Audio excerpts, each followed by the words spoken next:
Secretary of State Marco Rubio described this threefold process when it comes to Venezuela. Step one was stabilization, and he said that the United States would be controlling the sale of up to 50 million barrels of oil.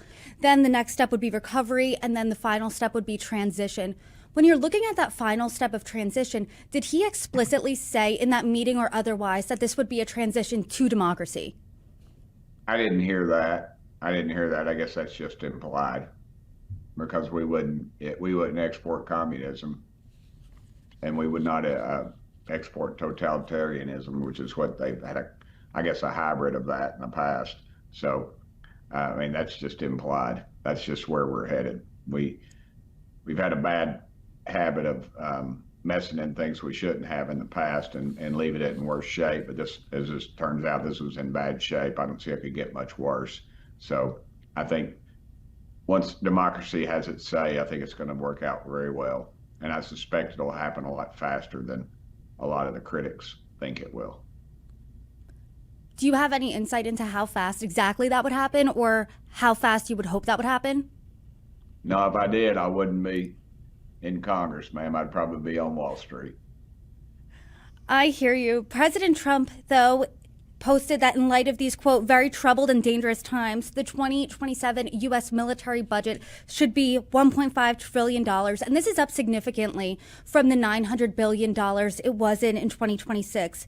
And in March, you and I had a conversation and you took issue with the increase in defense spending. You said that there was at the time a lot of waste in the Pentagon. What are your thoughts on this increase in the military budget? I still have concern about it. I always will. You've got a lot of, in Congress, you have a lot of, well, they're war pimps. I mean, they love war. It's good. They're portfolio warriors, ma'am.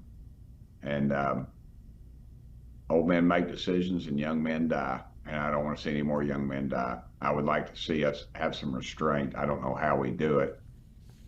With this bunch up here, the Democrats and the Republicans, they can't get out of their own way by throwing money at the military. When I was up here, forget how much the Pentagon asked for one year, but the Congress gave them more money than they asked for that year. You know, it just never ends until there's some accountability. But when 12% of the population goes to the polls, that's what you're going to get. And maybe the money is needed, but I would prefer it be spent on what we need and not what we don't need. I know that you said you don't have a crystal ball, and if you could predict, you'd be on Wall Street and not in Congress. But do you think that this indicates that there could be a war in Venezuela between the United States and Venezuela just because that he wants this increase? Or do you think that that's just out of the question? I mean, there's always that option, but I just don't see it. I don't see their will to fight. I think their will to die is what you would see, because if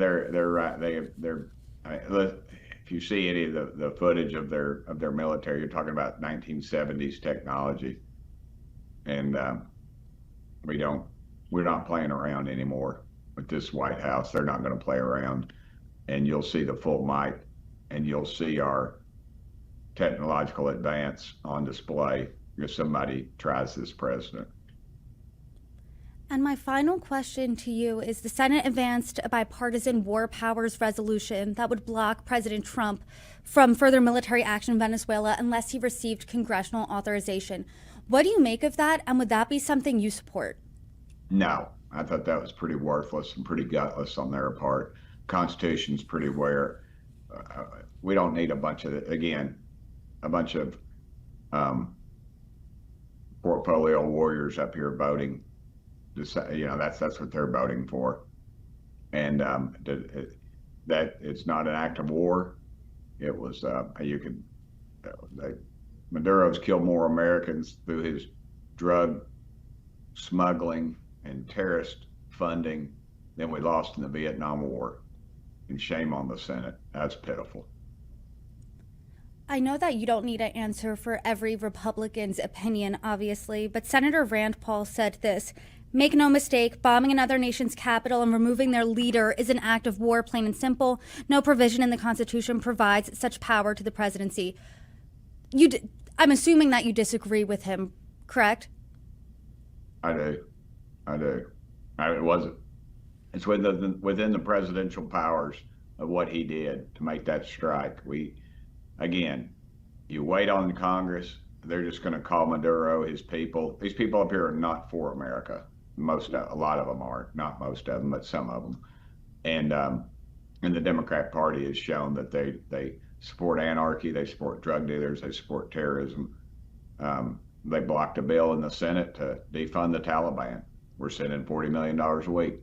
The Senate Democrats blocked it, and so it's imperative that America wakes up and realizes what's going on in this two-party system. There's one party that is apparently against everything that we stand for.